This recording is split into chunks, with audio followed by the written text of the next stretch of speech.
ऐसी वीडियो रोज देखने के लिए आप मेरे वीडियो को लाइक करें, इस पे कमेंट करें और अपने दोस्तों के साथ शेयर करें। और हाँ, अगर आप इस चैनल पे नए हैं तो इसे सब्सक्राइब करना ना भूलें। अनिका और विक्की दोनों अभी कुसुम के घर के आसपास के घरों में पूछताछ करने ही वाले थे। इतने में इंस्पेक्टर गिरीवाल की जीप वहां पर आई। जैसे ही इंस्पेक्टर गिरीवाल जीप से उतरकर कुसुम के घर की तरफ बढ़ रहे थे, इतने में उन्होंने दो शख्स को देखा। उन्होंने जब आवाज लगाई तो वो दो शख्स और कोई नहीं बल्कि अनिका और विक्की थे। उन दोनों ने इंस्पेक्टर गिरीवाल की आवाज को एक क्षण में पहचान लिया। हालांकि विक्की तो रिलैक्स नजर आ रहा था, मगर अनिका बुरी तरह से घबरा गई थी।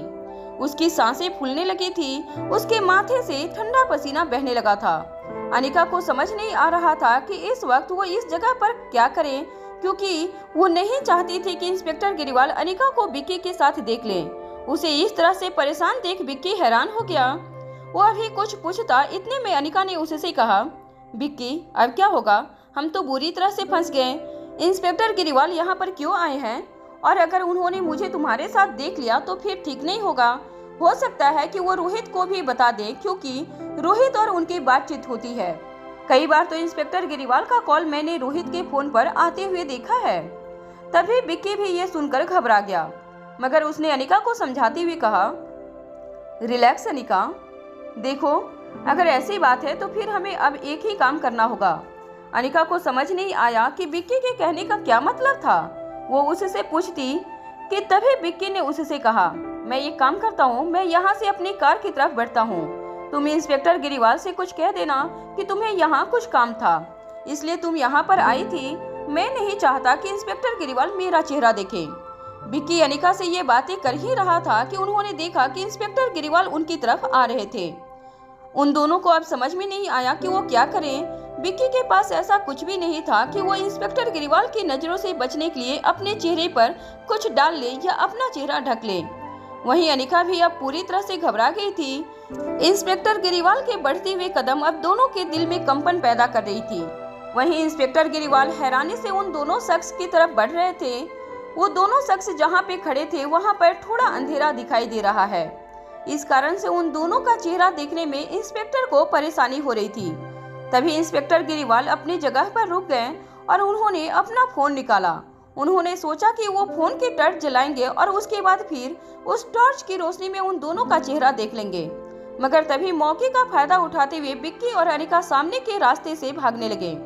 विक्की ने अचानक से अनिका को भागने का इशारा कर दिया था। अनिका ने जैसे ही ये इशारा समझा, वो वहां से भागने लगी। इंस्पेक्टर गिरीवाल ने जब उन दोनों को भागते हुए देखा तो वो हड़बड़ा गए। उन्होंने जल्दी से अपनी आवाज ऊंची की और कहा, कौन हो तुम दोनों और इस तरह से भाग क्यों रहे हो? रुको, मैं कह रहा हूँ रुको। इतना कहते हुए इंस्पेक्टर गिरीवाल अभी भागने के लिए तैयार ही हुए थे कि अचानक से उनका पैर एक बड़े से पत्थर से टकरा गया और वो लड़खड़ा कर वहीं पर गिर गए। विक्की और अनिका ने जब देखा कि इंस्पेक्टर गिरीवाल गिर गए हैं तो उन्हें ये मौका सही लगा। वो जल्दी से अपनी गाड़ी की तरफ जाने लगे। अनिका इस वक्त पूरी रफ्तार से दौड़ रही थी। वो नहीं चाहती थी कि इंस्पेक्टर गिरीवाल उसे विक्की के साथ देख ले, क्योंकि अनिका को डर था कि अगर उसने अनिका को विक्की के साथ देख लिया तो फिर हो सकता है कि इस वक्त इंस्पेक्टर गिरीवाल रोहित को विक्की के बारे में चढ़ बढ़ कर बातें बताएं और फिर रोहित अनिका पर गुस्सा करें और फिर कहीं अनिका का मिशन धरा का धरा न रह जाए, उसकी मेहनत बर्बाद न हो जाए। इस कारण अनिका कोई भी चांस नहीं लेना चाहती थी और विक्की भी इस वक्त यही चाहता था कि वो सही सलामत अनिका को इस जगह से निकाल दे। तभी वो दोनों गाड़ी में बैठ गए। इंस्पेक्टर गिरीवाल की जीप के अंदर एक शख्स बैठा हुआ था जिसने मास्क लगा कर रखा था। जब उसने उन दोनों को भागते हुए देखा तब वो ना जीप से उतरा और ना ही उसने उन दोनों को रोकने का प्रयास किया। इंस्पेक्टर गिरीवाल जल्दी से भागकर गाड़ी के पास आए, मगर तभी उन्होंने देखा कि गाड़ी स्टार्ट हो गई है। ये देखते ही इंस्पेक्टर गिरीवाल ने बंदूक निकाल ली। ये देख विक्की ने मन ही मन कुछ सोचा और उसने गाड़ी आगे बढ़ा दी। मगर तभी इंस्पेक्टर गिरीवाल ने खंभे में लाइट की रोशनी में अनिका का चेहरा देख लिया। ये एक इत्तेफाक ही था कि उन्होंने आखिर में अनिका का चेहरा देख ही लिया था। अनिका जो अभी पूरी कोशिश में लगी हुई थी कि इंस्पेक्टर गिरीवाल उसका चेहरा न देखे, मगर इंस्पेक्टर गिरीवाल ने अनिका का चेहरा देख लिया था। हालांकि अनिका इस बात से अनजान थी। वहीं इंस्पेक्टर गिरीवाल ने जब अनिका का चेहरा देखा तो अपनी जगह पर खड़े हो गए। उन्हें अपनी आंखों पर यकीन नहीं हुआ। इंस्पेक्टर मन ही मन यही सोचने लगे कि इतने बड़े बिजनेसमैन रोहित मारवा की पत्नी अनिका मारवा इस वक्त कुसुम के घर के पास क्या कर रही थी और उसके साथ वो शख्स कौन था। इंस्पेक्टर गिरीवाल को कुछ समझ नहीं आया। उन्होंने कुछ सोचा और अपना फोन निकाला और रोहित का नंबर डायल करने लगे। उन्होंने रोहित का नंबर डायल किया। रिंग जा रही थी मगर रोहित फोन नहीं उठा रहा था। रोहित को 3 बार लगातार फोन करने के बाद भी रोहित ने जब इंस्पेक्टर गिरीवाल का फोन नहीं उठाया तो इंस्पेक्टर गिरीवाल ने पैर पटकते हुए खुद से कहा, आखिर यहाँ चल क्या रहा है? रोहित साहब की पत्नी यहाँ पर क्या कर रही थी? और कहीं वो शख्स खुद रोहित साहब तो नहीं थे? कहीं वो लोग मेरे साथ कोई गेम तो नहीं खेल रहे थे? इतना कहने के बाद इंस्पेक्टर अपनी जीप की तरफ आने लगे। जीप की तरफ आते वक्त उन्हें अंदर ही अंदर ये महसूस हो रहा था कि आखिर उन दोनों शख्स ने उन्हें चकमा कैसे दे दिया। वो अंदर ही अंदर खुद पर गुस्सा कर रहे थे, साथ ही वो इस बात पर भी गुस्सा कर रहे थे कि अगर उनका पैर उस पत्थर से टकराया नहीं होता तो उन दोनों को पकड़ लेते। मगर इंस्पेक्टर गिरीवाल का दिमाग इस बात को लेकर भी खुश था कि उन्होंने आखिर में उन दोनों में से एक शख्स का चेहरा देख लिया था और वो कोई और नहीं बल्कि रोहित मारवा की पत्नी अनिका थी। अनिका का चेहरा इस वक्त इंस्पेक्टर गिरीवाल के सामने घूमे जा रहा था। तभी इंस्पेक्टर गिरीवाल जीप के अंदर जाकर बैठ गए। उनके बगल में बैठा शख्स बोला, क्या हुआ, कौन थे वो लोग? इंस्पेक्टर गिरीवाल ने उनकी तरफ देखकर कहा, आपके सामने ही वहां पर वो काली गाड़ी खड़ी थी और आपने उन दोनों को रोकने तक की कोशिश नहीं की। क्या मैं पूछ सकता हूँ ऐसा क्यों? मैं आपको बता दूं कि मैं अगर अपनी तरफ से कोशिश कर रहा हूँ तो आपको भी अपनी तरफ से कोशिश करनी होगी। अरे आप मेरी थोड़ी सी मदद कर सकते थे। अगर आपने कोशिश की होती तो वो दोनों पकड़े जाते, भागे नहीं होते। इंस्पेक्टर गिरीवाल ने उस शख्स को जानबूझकर अभी अनिका का नाम नहीं बताया था और न ही उस शख्स को ये बताया था कि अनिका उन दोनों शख्स में से जो एक थी वो रोहित मारवा की पत्नी थी। तभी इंस्पेक्टर गिरीवाल की बात सुनकर उस शख्स ने कहा, देखो तुम्हें पता है कि मैं अगर बाहर नहीं निकला तो उसका क्या कारण है। मैं कोई भी खतरे में नहीं पड़ना चाहता। वैसे भी मेरे ऊपर बहुत प्रेशर है। मैंने तुम्हें पैसे क्यों दिए हैं और मुझे लगता है कि यहाँ पर वो दोनों किसी दूसरे काम से आए होंगे। तुम उनका पीछा क्यों कर रहे थे? मुझे ये नहीं समझ में आया। तभी इंस्पेक्टर गिरीवाल ने कहा, अरे आपने देखा नहीं, वो ऊपर आसपास के घर के पास खड़े थे। मैंने उनको रुकने के लिए कहा और मैं जब उनके पास जाने लगा तो वो अचानक से भाग खड़े हुए। तो फिर मुझे डाउट हुआ कि आखिर ये दोनों भागे क्यों। मुझे तब लगा कि कुछ गड़बड़ है। तभी सामने बैठा शख्स बोला, ये सब छोड़ो और हम जिस काम के लिए आए हैं वो काम करो। कहते हुए वो जीप से उतरा। उसके उतरते ही इंस्पेक्टर गिरीवाल भी जीप से उतरे और दोनों कुसुम के घर की तरफ आगे बढ़ने लगे। थोड़ी देर में दोनों कुसुम के घर के बाहर खड़े हो गए। तभी उस शख्स ने सामने जो एटीएम था उस एटीएम की तरफ इशारा करके कहा, वो देखो इंस्पेक्टर, उस एटीएम के बाहर सीसीटीवी कैमरा है और उस कैमरे की सीसीटीवी फुटेज में सब कुछ आ गया होगा। इसलिए कोई उस सीसीटीवी फुटेज को देखे इससे पहले हमें उस फुटेज को अपने हाथ में लेना होगा और डिलीट करना होगा। वो तो अच्छा हुआ अचानक से मुझे आज इस एटीएम का ख्याल आया, नहीं तो हमारे लिए ठीक नहीं होता।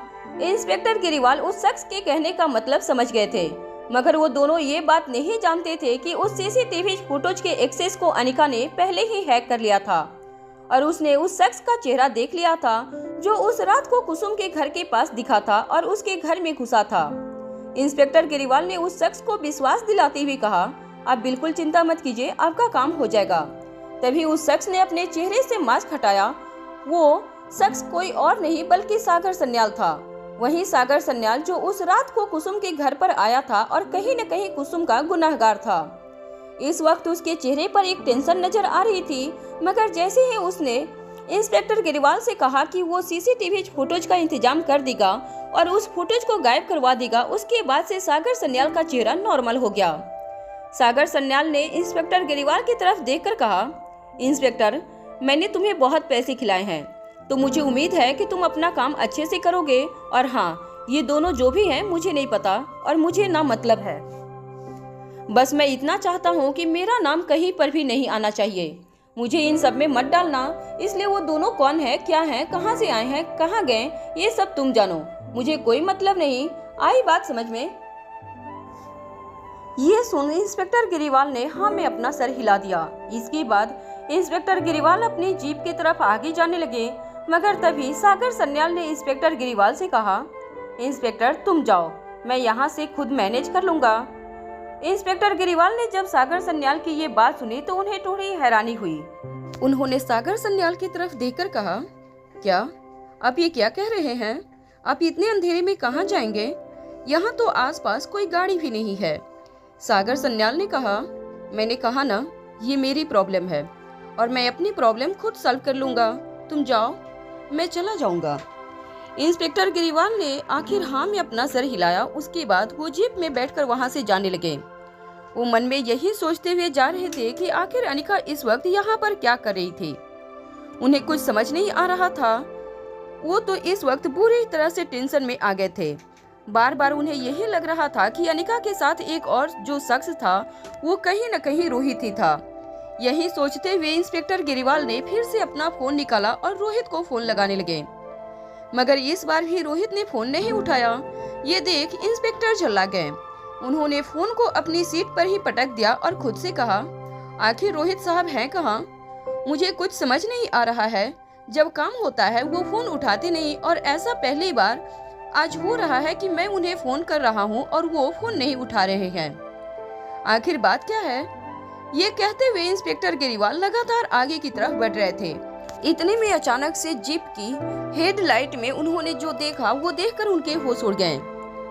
उन्होंने देखा सामने एक बेंच पर एक शख्स बैठा हुआ है। उस शख्स ने सूट पहन रखा था और उस शख्स को देखकर यही लग रहा था कि वो काफी रईस आदमी है। उस शख्स को देखते ही इंस्पेक्टर गिरीवाल ने अचानक से अपनी जीप रोक दी और वो सड़क से अपनी जीप से उतर गए। वो जल्दी जल्दी उस शख्स के पास गए और कहा, रोहित साहब आप यहाँ इस तरह बैठे हुए हैं?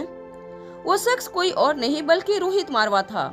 रोहित मारवा को इस तरह इस सुनसान जगह पर बैठा देखकर इंस्पेक्टर गिरीवाल की हैरानी का कोई ठिकाना नहीं रहा। उनके दिमाग में एक के बाद एक सवाल घूमने लगे कि आखिर रोहित यहाँ इस वक्त क्या कर रहा है। इंस्पेक्टर गिरीवाल जो सागर सन्याल को उसी जगह पर छोड़कर अपनी जीप से थाने की तरफ बढ़ रहे थे, वो अभी आधे रास्ते में आए थे। इतने में उन्होंने अचानक से रोहित को एक सुनसान जगह पर बैठा हुआ देखा। रोहित को जब उन्होंने अपनी आंखों से देखा तो उन्हें अपनी आंखों पर यकीन नहीं हुआ। एक पल को तो इंस्पेक्टर गिरीवाल को यही लगा कि उन्हें कोई भ्रम हो रहा है। इंस्पेक्टर गिरीवाल को यही लग रहा था कि आखिर रोहित इस वक्त यहाँ क्या कर रहा है। वो जल्दी से भागकर रोहित के पास पहुँचे और उन्होंने कहा, साहब आप यहाँ पे क्या कर रहे हैं? मगर रोहित अपनी ही धुन में खोया हुआ था। उसने इंस्पेक्टर गिरीवाल की आवाज तक नहीं सुनी थी। ये देखकर इंस्पेक्टर गिरीवाल को बड़ी हैरानी हुई। इंस्पेक्टर गिरीवाल ने रोहित का कंधा पकड़ा और उसे झकझोरते हुए कहा, साहब। तभी अचानक से रोहित उठ खड़ा हुआ। वो पूरी तरह से हैरान हो गया था। तभी अचानक से इंस्पेक्टर गिरीवाल ने कहा, साहब मैं हूँ इंस्पेक्टर गिरीवाल। इंस्पेक्टर गिरीवाल की आवाज सुन रोहित थोड़ा शांत हुआ और उसने तभी अपना फोन निकाला और टॉर्च की रोशनी में देखा कि उसके सामने खड़ा शख्स कोई और नहीं बल्कि इंस्पेक्टर गिरीवाल ही है। इंस्पेक्टर गिरीवाल को उस वक्त अपने सामने देखकर रोहित नॉर्मल हुआ और उसने कहा, इंस्पेक्टर गिरीवाल कहो क्या बात है, तुम यहाँ इस वक्त? इंस्पेक्टर गिरीवाल ने रोहित की तरफ देखकर कहा, वाह साहब, ये सवाल तो मुझे आपसे पूछना चाहिए और उल्टा आप ये सवाल मुझसे पूछ रहे हैं, कमाल है। इंस्पेक्टर गिरीवाल की बात को सुनते हुए रोहित ने कहा, कुछ नहीं, मैं बस ऐसे ही मैं कुछ बिजनेस के बारे में सोच रहा था। मगर इंस्पेक्टर को समझ में आ गया था कि रोहित उनसे झूठ बोल रहा है। इंस्पेक्टर गिरीवाल भले ही कैसे भी हो मगर रोहित के हाव भाव देखकर इस वक्त वो ये जान चुके थे कि जरूर कोई बड़ी बात है जिस कारण से रोहित परेशान है। काफी देर तक सोचने के बाद इंस्पेक्टर गिरीवाल ने कहा, बीवी का मसला है। जैसे ही इंस्पेक्टर गिरीवाल के मुंह से ये निकला, रोहित ने उसकी तरफ देखकर कहा, क्या बकवास कर रहे हो? ये सुनते ही इंस्पेक्टर गिरीवाल हंसने लगे। उसने हंसते हुए कहा, अरे साहब, आप भूल रहे हैं कि मैं एक इंस्पेक्टर हूँ और उससे भी बड़ी बात, इंस्पेक्टर होने के साथ साथ मैं एक शादीशुदा आदमी हूँ और दुनिया में कोई भी शादीशुदा आदमी का दुख नहीं समझ सकता है सिवाय एक शादीशुदा आदमी के। और मैं आपके चेहरे के हाव भाव को देखकर बता सकता हूँ कि आप इस वक्त अपनी पत्नी के कारण दुखी हैं। आप उन्हीं के बारे में सोच रहे हैं। इंस्पेक्टर गिरीवाल की ये सारी बातें सुनने के बाद रोहित चुप हो गया, मगर फिर उसने कुछ सोचकर कहा, तुम यहाँ से जा सकते हो, तुम्हें यहाँ पर किसी ने बुलाया नहीं है, इसलिए गेट लास्ट। रोहित के मुंह से ऐसी कड़वी बातें सुनकर इंस्पेक्टर गिरीवाल का शक अब यकीन में बदल गया, मगर वो वहाँ से जाने की नहीं सोच रहे थे, बल्कि वो अब आगे की पूछताछ करने के बारे में सोच रहे थे। थोड़ी ही देर पहले इंस्पेक्टर गिरीवाल ने अनिका के साथ जिस शख्स को देखा था, उसे तो यही लग रहा था कि जरूर वो शख्स रोहित ही था, मगर अचानक इस वक्त रोहित को अपने सामने देखकर इंस्पेक्टर गिरीवाल को समझ नहीं आ रहा था कि अगर रोहित यहाँ था तो फिर अनिका के साथ वो शख्स कौन था। लेकिन अब जब इंस्पेक्टर गिरीवाल ने रोहित के हाव भाव देखे तो धीरे धीरे वो सारे कनेक्शन जोड़ने लगे। वो सारे डॉट्स को जोड़कर इस नतीजे पर पहुंचे कि जरूर अनिका रोहित को धोखा दे रही थी। इस कारण से रोहित इस वक्त इतना उदास नजर आ रहा था। यही सब सोचने के बाद इंस्पेक्टर ने रोहित से कहा, वैसे साहब मेरे पास आपके लिए एक बात है, अगर आप कहें तो आपसे शेयर कर सकता हूँ। तभी रोहित ने झल्लाकर इसका उत्तर दिया, मैंने कहा ना तुम यहाँ से जाओ, मुझे अभी तुमसे कोई बात नहीं करनी है, मुझे अकेला छोड़ दो, यहाँ से जाओ वरना फिर ठीक नहीं होगा। इंस्पेक्टर गिरीवाल ने देखा कि रोहित काफी भड़का हुआ नजर आ रहा था। रोहित उसकी बात सुनने को तैयार ही नहीं था। ये देखने के बाद इंस्पेक्टर गिरीवाल ने वहाँ से जाने का नाटक करते हुए कहा, ठीक है साहब, मैं आपकी बात टाल कैसे सकता हूँ, आप तो जानते ही हैं, आप जो भी कहते हैं जैसा कहते हैं मैं करता हूँ, मगर आपकी पत्नी से रिलेटेड मुझे कुछ बात करनी थी, लेकिन अगर आप नहीं सुनना चाहते हो तो ठीक है। इतना कहने के बाद इंस्पेक्टर अपनी जीप की तरफ जाने लगे, मगर रोहित ने जैसे ही उसके मुंह से ये सुना तो उसके दोनों कान खड़े हो गए। उसने तुरंत इंस्पेक्टर को रोकते हुए कहा, एक मिनट इंस्पेक्टर गिरीवाल। जैसे ही रोहित ने ये कहा, इंस्पेक्टर गिरीवाल के चेहरे पर एक कुटिल मुस्कान आ गई। इंस्पेक्टर गिरीवाल वहीं पर रुक गए और वो मन ही मन यही सोचने लगे कि उन्होंने जो दांव खेला था वो सही बैठा। अब वो मन ही मन इस बात को लेकर खुश थे कि वो जो पता करना चाह रहे थे वो जल्दी पता चल जाने वाला था, और उन्हें ये भी पता चल जाने वाला था कि अनिका के साथ वो दूसरा शख्स रोहित था या नहीं, और अगर रोहित नहीं था तो फिर वो शख्स कौन था। ये जानने के लिए इंस्पेक्टर गिरीवाल काफी बेकरार थे। तभी रोहित इंस्पेक्टर गिरीवाल के पास आया और उनकी आंखों में देखते हुए बोला, तुम्हें मेरी बीवी के बारे में क्या बात करनी है। ये सुन इंस्पेक्टर गिरीवाल ने लापरवाही के साथ कहा, अरे छोड़िए साहब, आपका मूड अभी ठीक नहीं है, मैं कल आपसे बात करता हूँ ना। इतना कहने के साथ ही इंस्पेक्टर गिरीवाल जीप में बैठने की कोशिश करने लगे, मगर तभी रोहित ने उसे रोकते हुए कहा, इंस्पेक्टर गिरीवाल मैंने कहा ना, जो भी बात है मुझे अभी जानना है इसी वक्त, और तुम वो बात बताए बिना यहाँ से नहीं जा सकते। इंस्पेक्टर गिरीवाल ने जब ये सुना तो उनके चेहरे पर एक मुस्कान आ गई। इंस्पेक्टर गिरीवाल ने रोहित की तरफ देखकर कहा, ठीक है साहब, आप तो जानते ही हैं मैं आपकी बात नहीं टाल सकता। आप ये काम करिए, आप जीप के अंदर बैठ जाइए, हम लोग वहाँ बात करते हैं। आप इतना तो मान सकते हैं ना। रोहित को इंस्पेक्टर गिरीवाल की बात ठीक लगी। वो जाकर उनके बगल वाली सीट में बैठ गया। इसके साथ ही इंस्पेक्टर गिरीवाल ने जीप को स्टार्ट किया और फिर जीप आगे बढ़ा दी। अब रोहित ये जानने के लिए बेकरार था कि आखिर इंस्पेक्टर गिरीवाल उसकी बीबी यानी अनिका के बारे में क्या बात करना चाहता था। एक तरफ जहां रोहित ये जानने के लिए बेकरार हो रहा था, तो वहीं दूसरी तरफ तीनों बच्चे अब पूरी तरह से परेशान हो गए थे कि आखिर वो करे तो करे क्या, क्योंकि उनके प्लान का पहला हिस्सा ही फ्लॉप होने के कगार पर था। रोहित उनका फोन ही नहीं उठा रहा था, और अगर रोहित फोन नहीं उठा रहा था तो फिर रिया रोहित से बात नहीं कर पा रही थी। इस कारण से अब आर्यन और अलेक्जेंडर पूरी तरह से सोच में पड़ गए कि आखिर उन्हें क्या करना है। मगर तभी उन्होंने सोचा कि हो सकता है कि रोहित कोई काम में फंस गया हो और उसे आने में देर हो जाए। अब अलेक्जेंडर और आर्यन मन ही मन यही सोचने लगे कि रोहित को बिना बताए ही उन्हें चीफ सिक्योरिटी गार्ड से बात करनी चाहिए और उन्हें गुलेरिया हाउस जाना चाहिए। हो सकता है वहां जाने के बाद कुछ पता चल जाए और समय रहते ही वो तीनों वहां जाकर वापस आ जाएं और तब तक रोहित वापस ना लौट कर आया हो। यही सोचते हुए अलेक्जेंडर ने रिया और आर्यन की तरफ देखकर कहा, देखो हमारे प्लान में थोड़ा सा चिंच है। अब हम डैड को नहीं बताएंगे कि मम्मा कहाँ गई या जो भी है। मैंने जो भी प्लान बनाया था, अब हम सीधा सिक्योरिटी अंकल को बोलेंगे और उनके साथ हम गुलेरिया हाउस जाएंगे। मुझे पक्का यकीन है कि डैड को आने में लेट हो गया है, क्योंकि इससे पहले भी डैड की जब भी मीटिंग होती थी तो वो लेट नाइट आते थे। तो इसलिए हमें अपने प्लान को आगे बढ़ाना होगा। क्योंकि इसके अलावा हमारे पास और कोई रास्ता नहीं है और ये हमारे पास सबसे बेस्ट मौका है। अगर इस मौके को अभी हमने इस्तेमाल नहीं किया तो फिर हमारे पास ये मौका दोबारा नहीं आएगा और हम भी पूरी तरह से फंसे रह जाएंगे। तुम लोग क्या कहते हो? अलेक्जेंडर की बात खत्म होते ही आर्यन और रिया एक दूसरे को देखने लगे। उन्हें यकीन नहीं हो रहा था कि अलेक्जेंडर ऐसा सोच भी कैसे सकता है, क्योंकि बिना रोहित को कुछ बताए ऐसे फिर से चुपचाप से गुलेरिया हाउस जाना उनके लिए ठीक नहीं था। रिया और आर्यन को किसी अनहोनी होने का डर लग रहा था, मगर तभी अलेक्जेंडर ने उन दोनों की तरफ देखकर कहा, अगर तुम दोनों ये सोच रहे हो कि इसमें रिस्क है तो तुम दोनों ये मत भूलो कि हमारे साथ सिक्योरिटी गार्ड अंकल रहेंगे और उनके रहते हमें कुछ नहीं होगा। बस हमें ये ध्यान रखना है कि हमें वक्त रहते ही वापस घर लौटना होगा, क्योंकि मम्मा अभी 3-4 घंटे में वापस लौट आएंगी। उसके पहले ही हमें लौटना होगा और अगर हमने जाने में ही देर कर दी तो हमें लौटने में भी वक्त लग सकता है। इसलिए जो भी करना है, जैसा करना है, तुम दोनों को जल्दी बताना होगा, क्योंकि उस हिसाब से हमें सिक्योरिटी गार्ड अंकल से बात करनी होगी, क्योंकि उन्हें अभी मनाने में भी बहुत ज्यादा टाइम लगेगा। उन्हें हमें ब्लैकमेल करना है और ये काम इतना आसान नहीं है जितना तुम लोग सोच रहे हो। तो रिया और आर्यन, तुम दोनों मुझे बताओ कि तुम दोनों के मन में आखिर चल क्या रहा है, और तुम दोनों अगर मेरे साथ इस प्लान में साथ नहीं देना चाहते हो तो फिर तुम दोनों के पास और क्या प्लान है? इतना कहने के बाद अलेक्जेंडर शांत हो गया। हालांकि वो यही सोच रहा था कि उसके दोनों भाई बहन उसका साथ जरूर देंगे, क्योंकि इसके अलावा उनके पास अब और कोई रास्ता बचा ही नहीं था। आर्यन और रिया काफी देर तक शांत रहे, लेकिन फिर उन्हें यही लगा कि उनके पास यही एक वक्त है जिसमें वो गुलेरिया हाउस जाकर बूढ़े बाबा से मिल सकते हैं और फिर रिया की जो परेशानी थी उसका वो सॉल्यूशन बूढ़े बाबा से मांग सकते हैं।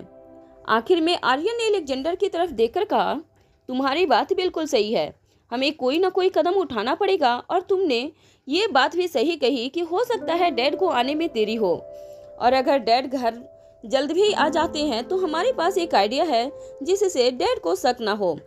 आर्यन ने जैसे ही ये कहा, अलेक्जेंडर और रिया उसकी तरफ देखने लगे। दोनों अभी आर्यन को देख ही रहे थे। इतने में आर्यन ने उनको बताया, अगर हम सिक्योरिटी गार्ड अंकल को ब्लैकमेल कर ही रहे हैं तो फिर हम उन्हें ये भी कह देंगे कि अगर मान लो ऐसा होता है कि डैड हमारे घर पहुंचने से पहले ही घर पहुंच जाते हैं और वो हमें ढूंढने के लिए परेशान हो जाते हैं, तो जब वो हमें कॉल करेंगे तब हमारी तरफ से सिक्योरिटी गार्ड अंकल बोल देंगे कि हम उनके साथ बाहर आए हैं, और हम भी ये बात डैड को बोल देंगे और उन्हें कन्विंस कर लेंगे। ये बात इस तरह से कहेंगे कि डैड ना हम पर गुस्सा करें और ना ही सिक्योरिटी गार्ड अंकल पर, क्योंकि डैड को सिक्योरिटी गार्ड अंकल पर बहुत ज्यादा भरोसा है, तो इसलिए हमें पहले सिक्योरिटी गार्ड अंकल को मनाना होगा। आर्यन की बात सुनकर अलेक्जेंडर के चेहरे पर एक मुस्कान आ गई। उसे खुशी हुई कि आर्यन उसकी बात पर राजी हो गया था। अलेक्जेंडर ने इसके बाद रिया की तरफ देखा। वो कुछ कहने ही वाला था, इतने में रिया ने कहा, मैं भी तुम दोनों के साथ हूँ, क्योंकि इसके अलावा हमारे पास अब और कोई रास्ता नहीं है। ये मुझे समझ में आ गया है और आगे जो होगा देखा जाएगा। अगर डैड जल्दी घर वापस आ गए तो उस वक्त मैं उन्हें संभाल लूंगी, इसलिए तुम दोनों चिंता मत करो।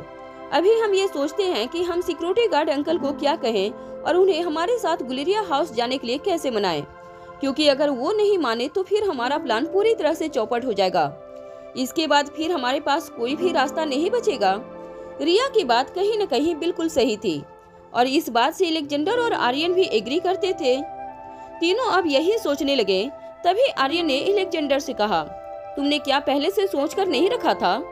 तभी अलेक्जेंडर आर्यन को घूरकर देखने लगा और उसने कहा, मैंने कहा ना कि मैंने आधा प्लान बनाया था और मैंने तुमसे कहा था कि सिक्योरिटी गार्ड अंकल को हमें क्या कहना है ये मैं बाद में बताऊंगा, मगर मैंने उस वक्त यही कह दिया क्योंकि मैंने सोचा था कि तब तक मैं कुछ न कुछ सोच लूंगा, मगर अभी मुझे समझ नहीं आ रहा है कि मैं क्या करूं।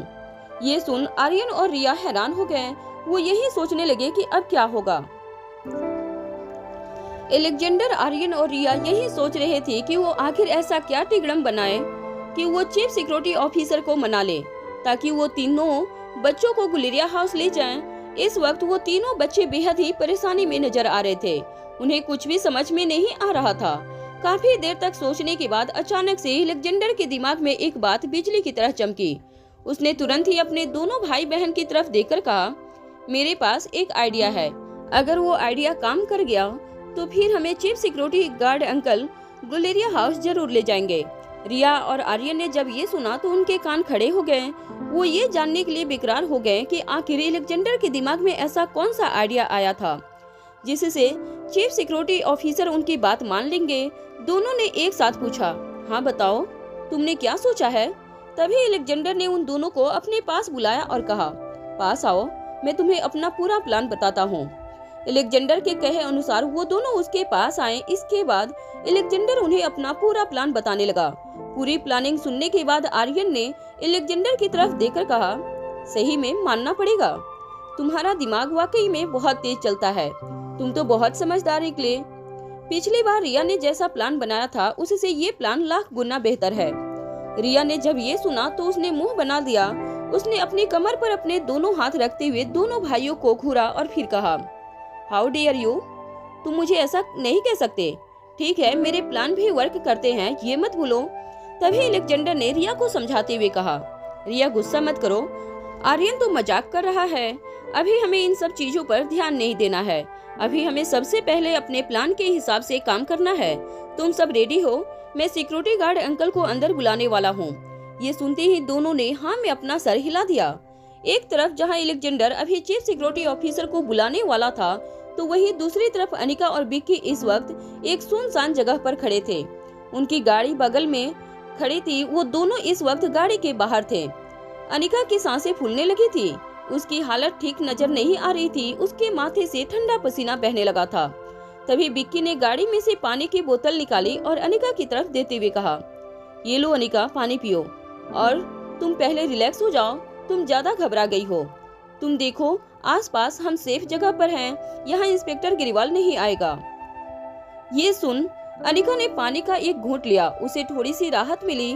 उसने गहरी सांस ली और फिर बिक्की की तरफ देकर कहा, देखो बिक्की, मैं इस बात से परेशान नहीं हूँ कि यहाँ पर इंस्पेक्टर गिरिवाल आ जाएगा, बल्कि मैं इस बात से परेशान हूँ कि मुझे ऐसा लगा कि इंस्पेक्टर गिरिवाल ने आखिरी में मेरा चेहरा देख लिया, और अगर ऐसा हुआ है तो फिर मुझे नहीं पता कि क्या होगा, क्योंकि मुझे पक्का यकीन है कि अगर इंस्पेक्टर गिरिवाल ने मेरा चेहरा देखा होगा तो फिर वो ये बात रोहित को जरूर बताएगा, और जैसे ही रोहित को ये बात पता चलेगी ना, न जाने उसका रिएक्शन कैसा होगा।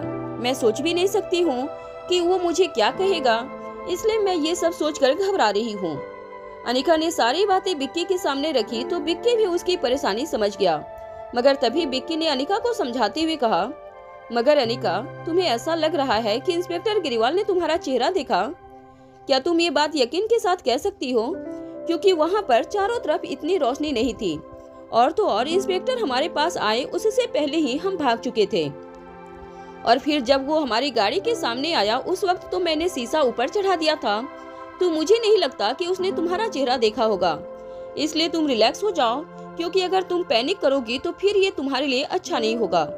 इतना कहकर बिक्की ने गहरी सांस ली और फिर कहना शुरू किया, जैसा तुम सोच रही हो वैसा कुछ नहीं हुआ होगा, मगर हाँ, अगर तुम रिलैक्स नहीं रही तो फिर जब तुम घर जाओगी तो तुम्हारे इस चेहरे को देखकर रोहित या फिर तुम्हारे बच्चों को तुम पर शक हो जाएगा, क्योंकि तुम्हारे चेहरे को देखकर ही लग रहा है कि तुम काफी डरी हुई लग रही हो, और तुम्हारे साथ कुछ ऐसा हुआ है जिसके बारे में तुम किसी को नहीं बताना चाह रही हो।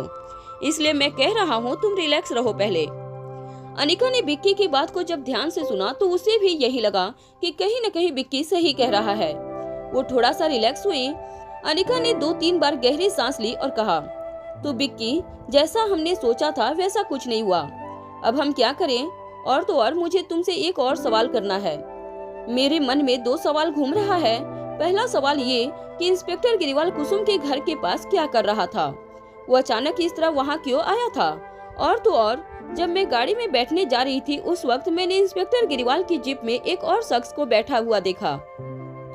हालांकि मैंने उसका चेहरा तो नहीं देखा, मगर मैं ये दावे के साथ कह सकती हूँ कि उस जीप में कोई और शख्स तो था। तो दूसरा सवाल यही है कि वो शख्स कौन था, और अगर वो वहाँ पर बैठा ही था तो फिर उसने हमें रोकने की कोशिश क्यों नहीं की? क्योंकि वो तो हमें आसानी से रोक सकता था, तो फिर उसने ऐसा क्यों नहीं किया? अनिका की बातें जब बिक्की ने सुनी तो उसे भी समझ में आया कि अनिका की जो बातें थी वो सही थी। मगर बिक्की ने इस बात पर ध्यान नहीं दिया था कि इंस्पेक्टर ग्रेवाल की जीप में कोई शख्स बैठा हुआ था। वो तो अपनी गाड़ी स्टार्ट करने में लगा हुआ था, मगर अनिका ने न जाने कब उस शख्स को देख लिया था। उसने अनिका से पूछा, अनिका, क्या तुम पक्का कह सकती हो कि वो कोई शख्स ही था या फिर तुम्हें कोई गलतफहमी हुई है? क्योंकि तुम एक बात ये मत भूलो कि तुम हड़बड़ी में थी और तुम जल्दी जल्दी में गाड़ी में बैठ ही रही थी, तो कहीं ऐसा तो नहीं था कि लाइट की रिफ्लेक्शन या फिर किसी चीज की छाया को देखकर तुम्हें ऐसा लगा कि जीप के अंदर कोई शख्स बैठा हो? तुम जरा ध्यान से सोचो और मुझे बताओ। ये सुनते ही अनिका ने कहा, नहीं विक्की, मैं तुम्हें ये दावे के साथ कह सकती हूँ कि मैंने जो देखा वो सही है। वो मेरा ना तो कोई वहम था, ना ही किसी चीज का साया। वो कोई इंसान ही था, मगर वो कौन था मुझे नहीं पता। अनिका के चेहरे पर कॉन्फिडेंस देखकर विक्की अब समझ गया कि अनिका झूठ नहीं बोल रही है। मगर कहीं न कहीं विक्की के मन में भी ये सवाल घूमने लगा कि आखिर वो शख्स है कौन। विक्की को इस वक्त यही लग रहा था कि कहीं न कहीं वो अब आगे बहुत ही संभल कर काम करेगा। साथ ही साथ उसने अनिका के पहले सवाल के बारे में भी सोचा कि इंस्पेक्टर ग्रेवाल कुसुम के घर पर क्या कर रहा था। विक्की अभी सोच ही रहा था, इतने में अचानक से उसके दिमाग में एक बात बिजली की तरह चमकी। उसने तुरंत अनिका की तरफ देखा और कहा, अनिका, मुझे ऐसा क्यों लग रहा है कि इंस्पेक्टर ग्रेवाल उस एटीएम की तरफ जाने के लिए आया होगा और उस सीसीटीवी कैमरे के फुटेज को देखने के लिए गया होगा, क्योंकि इस वक्त एक ही चीज है जिसमें उस शख्स का चेहरा नजर आ रहा है जो कुसुम का गुनहगार है। बाकी तो और कोई भी सबूत वहाँ पर है ही नहीं। विक्की ने जैसे ही ये कहा, अनिका ने तपाक से कहा, विक्की, इस बारे में तो मैंने सोचा ही नहीं। ऐसा भी हो सकता है कि इंस्पेक्टर ग्रेवाल और जीप में जो शख्स बैठा था वो दोनों इसी काम से आए हो। अनिका कह ही रही थी, तभी अचानक से विक्की के दिमाग में एक और बात आई। वो अभी कुछ कहता, इतने में अनिका के दिमाग में भी एक बात आई। दोनों ने एक साथ ही कहा, कहीं वो शख्स सागर सन्याल तो नहीं था? अनिका और विक्की के मुंह से एक साथ ही उस शख्स का नाम निकला था जो कुसुम का गुनहगार था। जैसे ही विक्की ने अनिका के मुंह से सागर सन्याल का नाम सुना, उसने तुरंत कहा, अनिका, हो सकता है सागर सन्याल ही वो शख्स होगा। इसी कारण तो वो जीप से बाहर नहीं निकला, क्योंकि उसे डर था कि अगर वो कहीं बाहर निकला और किसी लफड़े में फंस गया तो। और अनिका, वो शख्स और कोई हो ही नहीं सकता, क्योंकि कहीं न कहीं सागर सन्याल कुसुम का गुनहगार है। ये बात हम एटीएम की सीसीटीवी फुटेज में देख चुके हैं और वो फुटेज से अपना चेहरा हटाना चाह रहा होगा, इसीलिए वो वहाँ गया होगा। इतना कहकर विक्की ने आगे कहा, हाँ अनिका, वो सागर सन्याल ही था जो इंस्पेक्टर ग्रेवाल की मदद से उस सीसीटीवी फुटेज को हटवाने के लिए वहाँ गया था। ये बात सुनते ही अनिका ने भी हामी भरते हुए कहा, मगर अब कोई फायदा नहीं, हमारे पास वो फुटेज पहले ही आ चुकी है, इसलिए सागर सन्याल कुछ भी कर ले वो बच नहीं पाएगा। अनिका की ये बात कहीं न कहीं बिल्कुल सच थी। इस बात पर हामी भरते हुए विक्की ने कहा, बिल्कुल अनिका, तुमने बहुत ही अच्छा काम किया है। उसी सीसीटीवी फुटेज एक्सेस को हैक करके अब हम आसानी से कोर्ट में ये बात प्रूव कर देंगे। और हम तो सोच रहे थे कि कुसुम के पड़ोसियों से पूछताछ करें, वो अब पॉसिबल नहीं हो पाएगा। पर तुम चिंता मत करो, मैं अपनी तरफ से और भी कोशिश करूंगा। बाकी तुम जल्दी से घर जाओ, इस वक्त यही अच्छा रहेगा, क्योंकि वहाँ पर तुम्हारे बच्चे परेशान हो रहे होंगे और हो सकता है कि रोहित भी आ गया हो या आने वाला हो, इसलिए उससे पहले ही तुम चली जाओ, ज्यादा अच्छा रहेगा। ये सुनते ही अनिका ने तभी घड़ी में समय देखा। इस वक्त शाम के 7 बज रहे थे। अनिका के पास अभी वक्त था जो अब थोड़ा रिलैक्स नजर आ रही थी। एक तरफ जहां अनिका शांत थी तो वहीं दूसरी तरफ रोहित इंस्पेक्टर ग्रेवाल की जीप में बैठा हुआ यही सोच रहा था कि आखिर इंस्पेक्टर ग्रेवाल को क्या बात करनी है। वो बार बार इंस्पेक्टर की तरफ देखे जा रहा था, मगर इंस्पेक्टर ग्रेवाल थे जो वो लगातार सामने की तरफ देखकर गाड़ी चलाए जा रहे थे। आखिर में जब रोहित से बर्दाश्त नहीं हुआ तो उसने अपना हाथ दूसरे हाथ पर मारते हुए कहा, इंस्पेक्टर, तुम मेरे सब्र का बांध तोड़ रहे हो। तुम मुझे बताओगे कि तुम्हें क्या बात करनी है, और अगर ऐसा कुछ भी नहीं है तो फिर मुझे यहाँ से जाने दो। मुझे इस वक्त शांति की जरूरत है और मेरी तुम्हारे साथ बात करने में जरा सा भी दिलचस्पी नहीं है, इसलिए मुझे यहाँ से जाने दो। इंस्पेक्टर ग्रेवाल ने तभी रोहित की तरफ देखा और कहा, नहीं साहब, आप समझने की कोशिश नहीं कर रहे हैं। मैं जो आपसे बात बताने वाला हूँ बहुत ही ज्यादा महत्वपूर्ण है, इसलिए मैं चाहता हूँ कि आप उस बात को ध्यान से सुने। मैं आपका ज्यादा वक्त नहीं लूंगा और ना ही आपको ज्यादा इंतजार करवाऊंगा। खैर, आप मुझे ये बताइए कि आप अभी कुछ देर पहले कहाँ थे? इंस्पेक्टर गिरीवाल ने जब ये पूछा तो रोहित झल्ला गया। उसने इंस्पेक्टर गिरीवाल की तरफ देखकर कहा, ये तुम क्या बकवास कर रहे हो और तुम मुझसे ये सब सवाल क्यों पूछ रहे हो? मैंने जो तुमसे पूछा तुम उसका जवाब दो। ये सुनते ही इंस्पेक्टर ने कहा, देखिए साहब, मैं जो कुछ भी कर रहा हूँ सोच समझकर कर रहा हूँ। अगर आपको ये लग रहा है कि मैं ये सारी बातें आपसे ऐसे ही कर रहा हूँ तो नहीं, इसके पीछे एक कारण है। मैं ये सब सवाल आपसे क्यों पूछ रहा हूँ ये सब आपको पता चल जाएगा। आप मुझ पर भरोसा रखिए और मैं जो आपसे पूछ रहा हूँ आप सही सही उसका जवाब दीजिए। और मैं आपसे वादा करता हूँ, अगर आपको मेरी पूरी बात सुनने के बाद ऐसा लगे कि मैंने जो सवाल आपसे पूछे हैं उनका कोई मतलब नहीं था, तो आप मुझे जो सजा देंगे मुझे मंजूर है। इंस्पेक्टर ने जब ये बात कही तो रोहित भी थोड़ा सा चौंक गया। उसने कुछ देर सोचा और फिर कहा, मैं कुछ देर पहले यहीं पास में ही एक गली है वहाँ अकेले बैठा हुआ था, मुझे अजीब लगा था इसलिए। ये सुनकर इंस्पेक्टर ने रोहित से कहा, क्या आप लकड़ी बाजार नहीं गए थे? इंस्पेक्टर के मुंह से जब रोहित ने लकड़ी बाजार का नाम सुना तो वो हैरानी से उसे देखने लगा। उसे समझ नहीं आया कुछ भी। रोहित ने फिर कहा, तुम पागल हो गए हो क्या? मैं लकड़ी बाजार क्यों जाऊंगा? मुझे भला वहाँ पर क्या काम हो सकता है? ये सुनते ही इंस्पेक्टर गिरवाल की आंखें बड़ी हो गई। उन्होंने मन ही मन यही सोचा कि वो जैसा सोच रहे थे सब कुछ बिल्कुल वैसा ही है। उनके चेहरे पर एक कुटिल मुस्कान आ गई थी। इंस्पेक्टर गिरीवाल के सवाल पर रोहित ने यही जवाब दिया था कि वो लकड़ी बाजार नहीं गया था। इंस्पेक्टर गिरीवाल ने जब ये सुना तो उसके चेहरे पर एक कुटिल मुस्कान आ गई। वो मन ही मन सोचने लगा कि उसने जैसा सोचा था असल में वही हुआ था। रोहित अब इंस्पेक्टर गिरीवाल की तरफ देख रहा था। इंस्पेक्टर गिरीवाल के चेहरे पर आई कुटिल मुस्कान को देखकर रोहित ने तपाक से पूछा, क्या हुआ इंस्पेक्टर, तुम इस तरह से मुस्कुरा क्यों रहे हो? आखिर बात क्या है, मुझे पूरी बात बताओ। इंस्पेक्टर गिरीवाल ने जैसे ही ये सुना उसने रोहित की तरफ देखकर कहा, आपकी पत्नी अनिका जी को मैंने अभी थोड़ी देर पहले लकड़ी बाजार में देखा, इसलिए मैंने आपसे ये सवाल पूछा। इंस्पेक्टर गिरीवाल ने जैसे ही ये कहा रोहित की मानो पूरी दुनिया हिल गई और जिस जगह पर वो बैठा था वहीं पर मानो वो जम सा गया था। उसे अपने कानों पर यकीन नहीं हुआ। उसे तो लगा कि इंस्पेक्टर गिरीवाल मजाक कर रहा है या फिर कोई फ्रैंक कर रहा है। रोहित ने उसकी तरफ घूरकर देखा और पूछा, इंस्पेक्टर, अगर ये कोई मजाक है तो पहले बता दे रहा हूँ कि अनिका के बारे में कोई मुझे मजाक करे ये मुझे बिल्कुल बर्दाश्त नहीं। तभी इंस्पेक्टर गिरीवाल ने ब्रेक मारी और जीप अचानक से रुक गई। जीप के रुकते ही इंस्पेक्टर गिरीवाल ने रोहित की तरफ देखकर कहा, साहब, आपसे मैं पैसे लेता हूँ, आपके पैसे खाता हूँ। आपको लगता है कि मैं झूठ कहूँगा?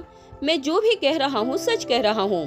मैंने अभी थोड़ी देर पहले अनिका जी को लकड़ी बाजार में कुसुम के घर के पास देखा।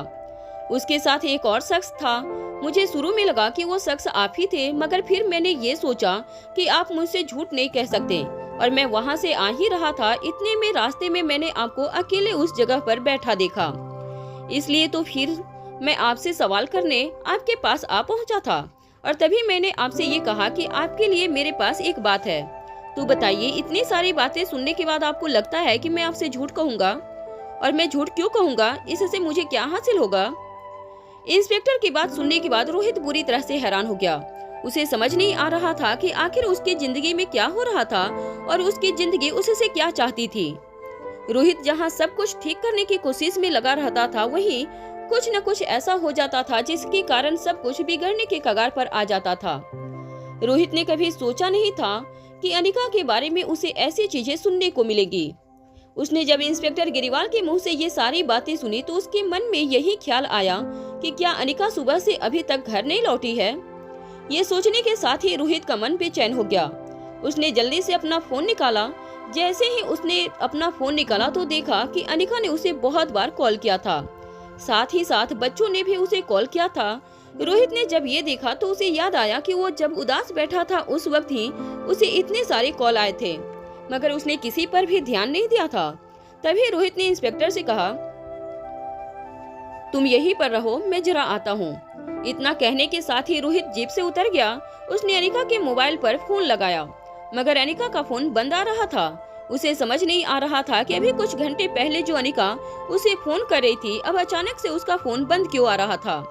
रोहित ने 2 से 3 बार अनिका को फोन लगाया, मगर अनिका का फोन बंद ही आ रहा था। अब रोहित पूरी तरह से झल्ला गया। उसे अनिका की फिक्र होने लगी थी। तभी अचानक से रोहित ने कुछ सोचा और बच्चों को कॉल लगाने लगा। वो इस वक्त रिया के फोन पर कॉल लगा रहा था, मगर रिया फोन नहीं उठा रही थी। इसके बाद बारी बारी रोहित ने अलेक्जेंडर और आर्यन को फोन लगाया, मगर उन दोनों ने भी फोन नहीं उठाया। अब रोहित यही सोचने लगा कि हो सकता है कि बच्चे स्वीट से बाहर हों। इधर दूसरी तरफ तीनों बच्चों ने चीफ सिक्योरिटी ऑफिसर को प्रेसिडेंशियल स्वीट के अंदर बुला लिया था। इस वक्त चीफ सिक्योरिटी ऑफिसर तीनों बच्चों के सामने सोफे पर बैठा हुआ था। तीनों बच्चे उसे घूर घूर कर देख रहे थे। उसे समझ नहीं आ रहा था कि आखिर बात क्या हो गई थी। तभी उसने गौर किया कि कमरे में ना तो रोहित दिखाई दे रहा है और ना ही अनिका। तभी उसे ख्याल आया कि दोनों तो बाहर गए थे। तभी अलेक्जेंडर आगे आया और उसने चीफ सिक्योरिटी ऑफिसर को देखते हुए कहा, अंकल, हमें आपसे एक बहुत ही जरूरी बात करनी है, मगर ये बात सीक्रेट है और हम नहीं चाहते कि आप इस बात को किसी को भी बताएं। किसी को से मेरा मतलब है कि ये बात ना तो मम्मा को पता चलनी चाहिए और ना ही डैड को, और ना ही आप अपने किसी भी साथी को ये बात बताएंगे। हम आप पर भरोसा करके ये बात आपको बताना चाहते हैं। चीफ सिक्योरिटी ऑफिसर को समझ नहीं आया कि आखिर अलेक्जेंडर के कहने का क्या मतलब था। उसने मन ही मन पहले बहुत कुछ सोचा, मगर जब उसे कुछ समझ नहीं आया तो उसने अलेक्जेंडर से पूछा, ऐसी कौन सी बात है, मुझे बताओ, मैं किसी को नहीं बताऊंगा। अलेक्जेंडर ने थोड़ा इमोशनल होते हुए कहा, हमें आपकी एक मदद चाहिए और मैं जानता हूँ कि मैं जो मांग रहा हूँ वो बहुत आसान तो नहीं है, मगर बहुत मुश्किल भी नहीं है। हम तीनों को कुछ चाहिए और इसलिए हमें आपकी मदद चाहिए। ये ना हम डैड को बता सकते हैं और ना ही मम्मा को, क्योंकि अगर हमने उन दोनों को बताया तो फिर हमें वो बहुत डांटेंगे और ऐसा भी हो सकता है कि वो हमारे कहीं भी आने जाने पर पाबंदी लगा दें, या ये भी हो सकता है कि वो हमें मनाली से सीधा दिल्ली भेज दें और हमारा वेकेशन पूरी तरह से बर्बाद हो जाए। इतना कहने के बाद अलेक्जेंडर चुप हो गया। चीफ सिक्योरिटी ऑफिसर अब यही सोच रहा था कि आखिर अलेक्जेंडर के कहने का क्या मतलब था। वो ऐसी कौन सी बात कहना चाहता था और वो उससे ऐसी कौन सी हेल्प चाहता था। ऑफिसर यही सोच रहा था। इतने में आर्यन आगे आकर बोला, अंकल, आपको हमसे वादा करना होगा। मैं जानता हूँ कि आप यही सोच रहे होंगे कि आखिर ऐसी कौन सी हेल्प हमें चाहिए, मगर आप हमारा यकीन कीजिए, हम जो भी कहेंगे वो ज्यादा मुश्किल नहीं है। बस आपको हमारा साथ देना होगा। जो पहले आप प्रॉमिस कीजिए कि आप हमारा साथ देंगे, उसके बाद ही हम आपको वो बात बताएंगे।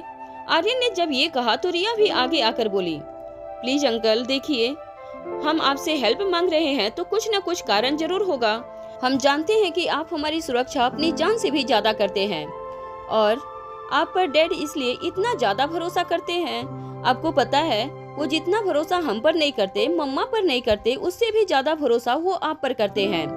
वो आपको बहुत मानते हैं। रिया को अपनी बात किस तरह से कहनी थी या किसी को बटर कैसे लगाना था वो अच्छी तरह से जानती थी, इसलिए वो ये सारी बातें कर रही थी।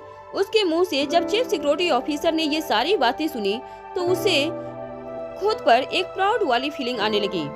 उसे यही लगने लगा कि उसका मालिक रोहित जो था वो सही में बहुत ही अच्छा था, और चीफ सिक्योरिटी ऑफिसर मन ही मन यही सोच रहा था, वो आगे भी कभी रोहित का विश्वास नहीं तोड़ेगा और अपना फर्ज अच्छे से निभाएगा जैसा अब तक निभाता हुआ आ रहा था।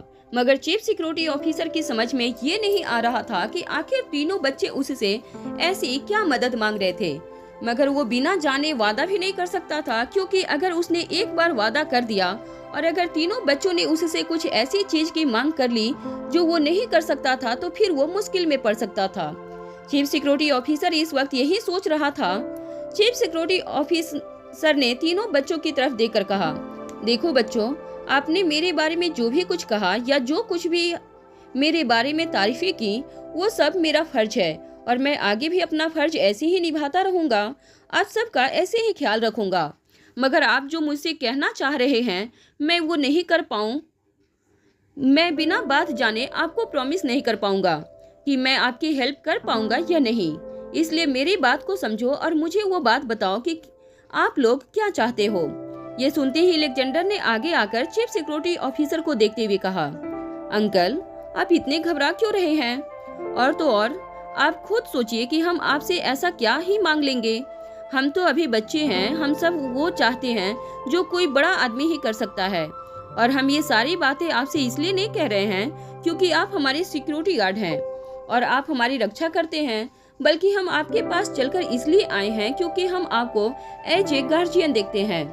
हम जो बात अपनी मम्मा और डैड से नहीं कह सकते वो हम आपको कहना चाहते हैं, इसलिए हम आपको एज ए गार्जियन समझकर कुछ बताना चाहते हैं। इसलिए हम चाहते हैं कि आप हमें पहले वादा कीजिए कि आप हमारी बात को नहीं टालेंगे।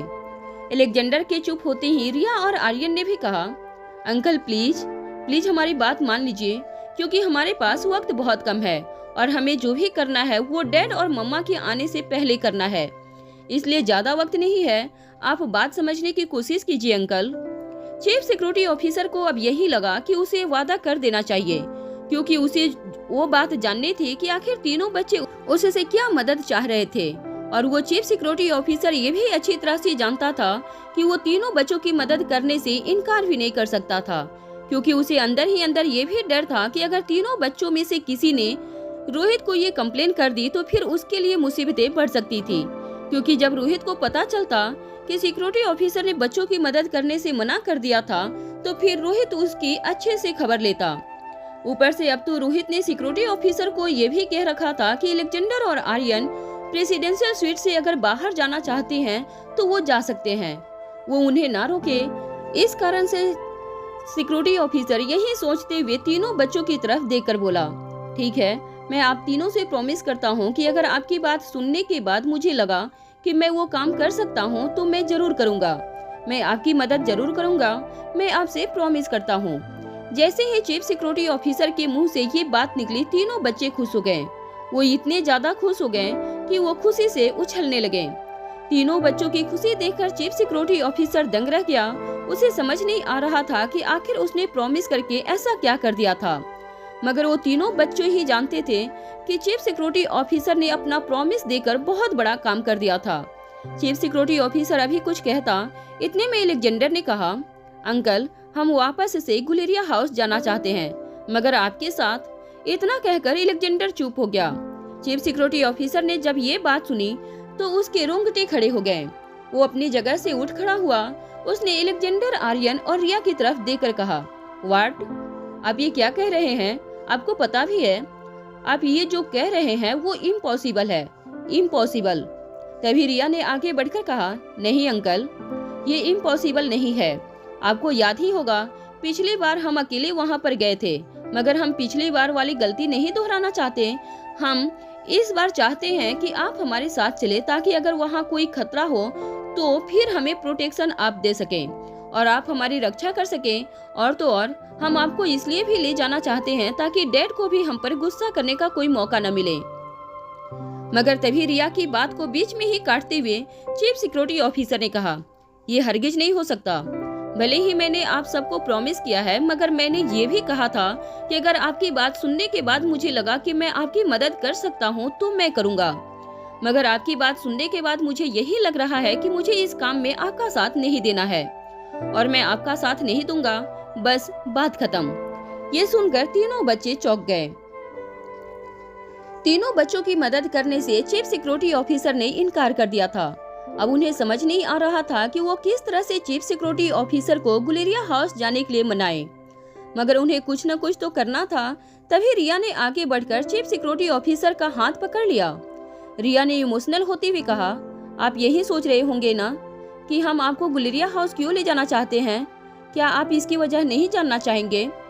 चीफ सिक्योरिटी ऑफिसर ने जब देखा कि रिया इमोशनल हो गई है तो उसे भी अंदर ही अंदर अजीब सा लगने लगा। वो नहीं चाहता था कि रिया रोए या फिर वो दुखी हो। इस कारण से चीफ सिक्योरिटी ऑफिसर सोफे पर वापस से बैठ गया और उसने रिया की तरफ देखकर पूछा, हाँ, मुझे कारण जानना है। आखिर आप सब गुलेरिया हाउस क्यों जाना चाहते हैं, जबकि आपको पता है कि वो कितनी खतरनाक जगह पर है। दिन में भी वहाँ जाने से लोग कतराते हैं और आप सब इस वक्त वहाँ पर जाना चाहते हैं। मुझे ये समझ नहीं आ रहा है कि। तभी आर्यन आगे आकर बोला, क्योंकि हमारा कुछ सामान वहाँ पर छूट गया है। आर्यन जानता था कि अभी कुछ देर पहले अलेक्जेंडर ने उसे जिस तरह से प्लान समझाया था उसे उसी के मुताबिक कहना था। तीनों बच्चों को पता था कि उन्हें अब आगे कैसे सिचुएशन को हैंडल करना था। ये बात अभी कुछ देर पहले ही अलेक्जेंडर ने दोनों भाई और बहन को समझा दिया था। आर्यन ने उसी को फॉलो करते हुए कहा था। उसने आगे कहा, देखिए अंकल, ये बात आपको थोड़ी अजीब लगेगी, मगर सच्चाई यही है और हम ये बात डैड को नहीं कह सकते, क्योंकि अगर हमने उनको ये कहा तो फिर वो हम पर बहुत गुस्सा करेंगे और हो सकता है कि वो हम पर हाथ भी उठा दें, जो कि उन्होंने कभी नहीं किया। इतना कहने के बाद आर्यन थोड़ी देर शांत हो गया। चीफ सिक्योरिटी ऑफिसर अब बेकरार था आगे की बात सुनने के लिए। तभी अलेक्जेंडर ने कहना शुरू किया कि अंकल, अभी कुछ दिन पहले जब हम तीनों गुलेरिया हाउस उस रात के अंधेरे में गए थे तो वहाँ पर हमें एक शख्स दिखाई पड़ा था। उस शख्स से हम मिले थे और उसने ये दावा किया था कि वो हमारी मम्मा की याददाश्त वापस ला सकता है। उसके पास कुछ फार्मूला है, कुछ नुस्खे हैं। हम उस शख्स से उस फार्मूला के बारे में पूछने वाले थे, मगर इतने में आप लोग वहाँ पर आ गए थे और उसी वक्त डैड भी वहाँ पर आ गए। इस कारण से वो शख्स ऐन वक्त पर भाग गया था।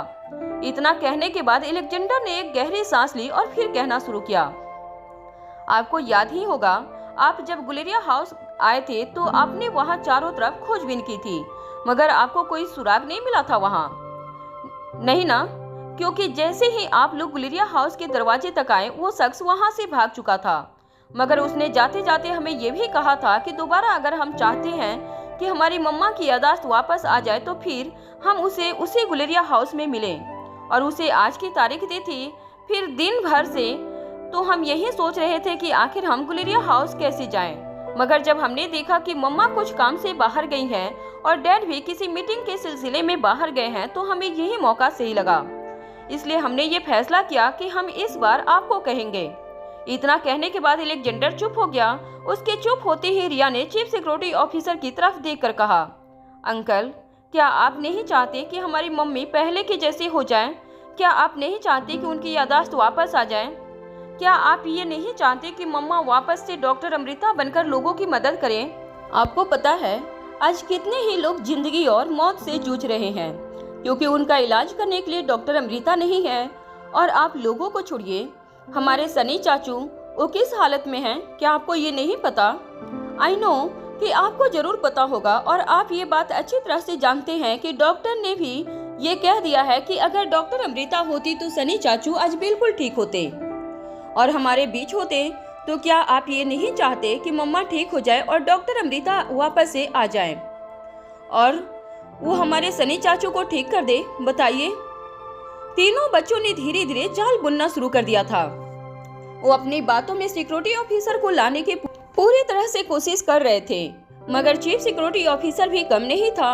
वो खतरे को अच्छी तरह से भांप चुका था। वो जानता था कि इस वक्त गुलेरिया हाउस जाना खतरे से खाली नहीं है और वो भी तीनों बच्चों के साथ। वो यही सोच रहा था कि आखिर वो क्या कहे।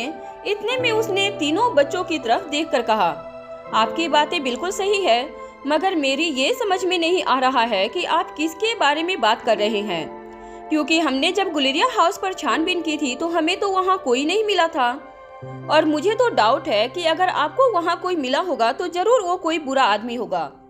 ये सुनने के बाद तीनों बच्चे एक दूसरे को देखने लगे। तीनों ने एक साथ कहा, नहीं अंकल, वो कोई बुरा आदमी नहीं है और आपको जिस शख्स के बारे में हम बता रहे हैं हम उस पर पूरा भरोसा करते हैं। मानते हैं कि हम बच्चे हैं, मगर हमें किसी भी इंसान को परखना आता है। और तो और आप खुद सोचिए कि हम ये सब क्यों कर रहे हैं अपनी मम्मा के लिए। तो क्या आपका ये फर्ज नहीं बनता कि आप भी हमारी थोड़ी इसमें मदद करें?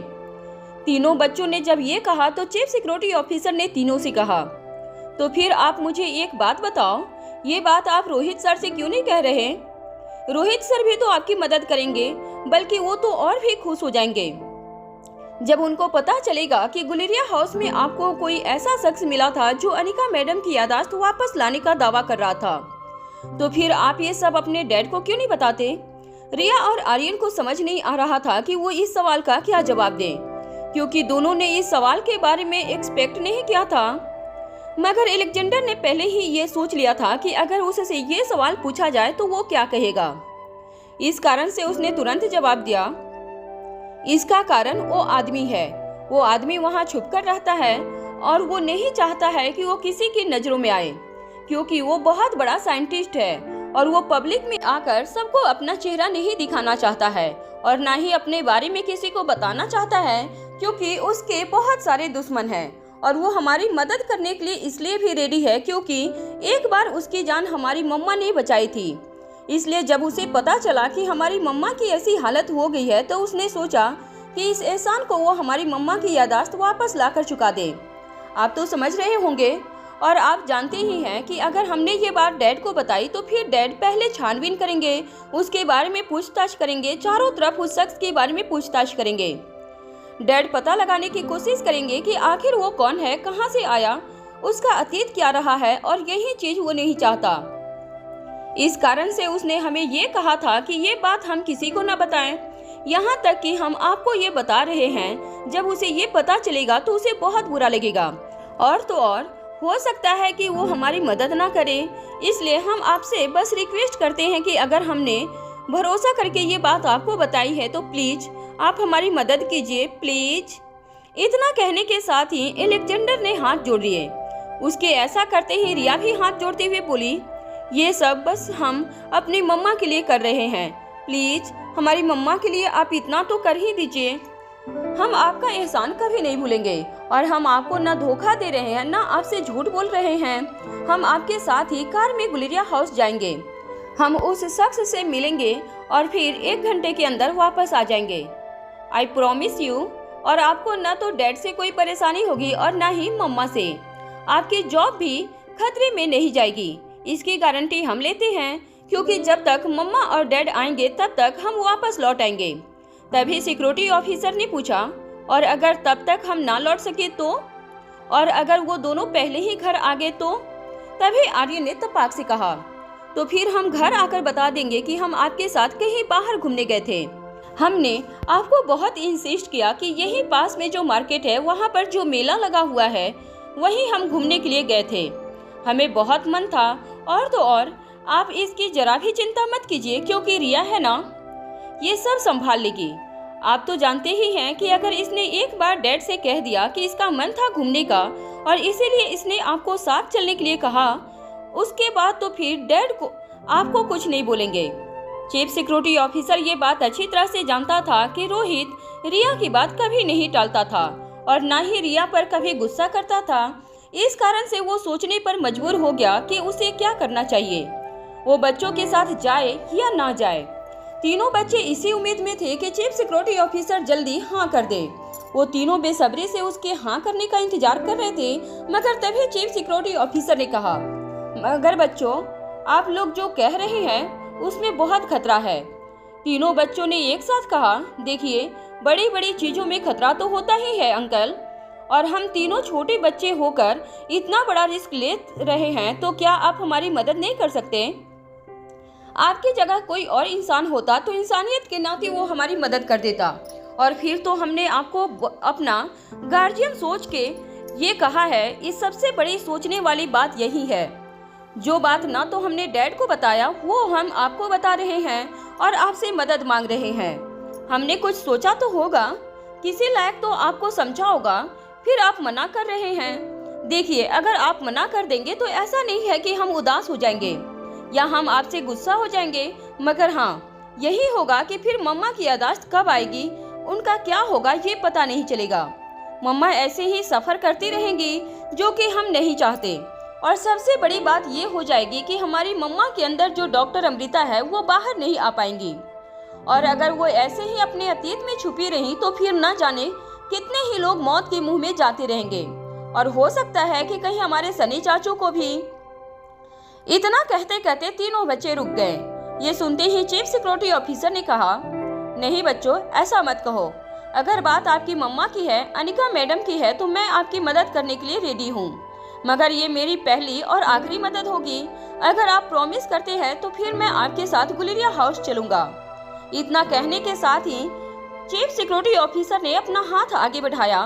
तीनों बच्चों ने जब ये सुना तो वो खुशी से उछल पड़े और उन्होंने चीफ सिक्योरिटी ऑफिसर के हाथ में अपना हाथ रखते हुए कहा, हम आपसे वादा करते हैं, बस आप ये लास्ट बार हमारी मदद कर दीजिए, उसके बाद हम आपको कभी परेशान नहीं करेंगे। ये सुनने के बाद चीफ सिक्योरिटी ऑफिसर ने घड़ी की तरफ देखा। घड़ी में इस वक्त 7:30 बजने वाला था। तीनों बच्चों ने भी घड़ी की तरफ देखा। तीनों ने इसके बाद कहा, हमारे पास वक्त बहुत कम है अंकल, हमें जल्द से जल्द गुलेरिया हाउस जाना होगा, मगर सोचने वाली बात यह है कि हम बाहर कैसे निकलेंगे। क्योंकि जैसे ही हम बाहर निकलेंगे आपके गार्ड्स आपसे तो ये सवाल पूछेंगे कि हम कहाँ जा रहे हैं। और कहीं किसी ने डैड को। इतने में चीफ सिक्योरिटी ऑफिसर ने कहा, आप लोग चिंता मत कीजिए, आपने जब मुझे जिम्मेदारी दी है तो मैं इस जिम्मेदारी को अच्छी तरह से निभाऊंगा और ये सारा काम मैं अनिका मैडम के लिए कर रहा हूँ। मैं यही चाहता हूँ कि उनकी यादाश्त वापस आ जाए। मैं बाहर सब कुछ संभालता हूँ, जल्दी से आप सब रेडी होकर बाहर आइए। हम अभी 10 मिनट के अंदर ही निकलेंगे और हम कोशिश करेंगे कि आधे घंटे से 45 मिनट के अंदर ही हम गुलेरिया हाउस जाकर वापस आ जाएं। क्योंकि इससे ज़्यादा वक्त अगर हमने लगाया तो फिर हो सकता है कि हम मुसीबत में पड़ जाएं, तो जल्दी कीजिए। इसी के साथ चीफ सिक्योरिटी ऑफिसर उस प्रेसिडेंशियल स्वीट से बाहर निकल गया और तीनों बच्चे एक दूसरे को देखने लगे। तीनों की दिल की धड़कनें तेज थी।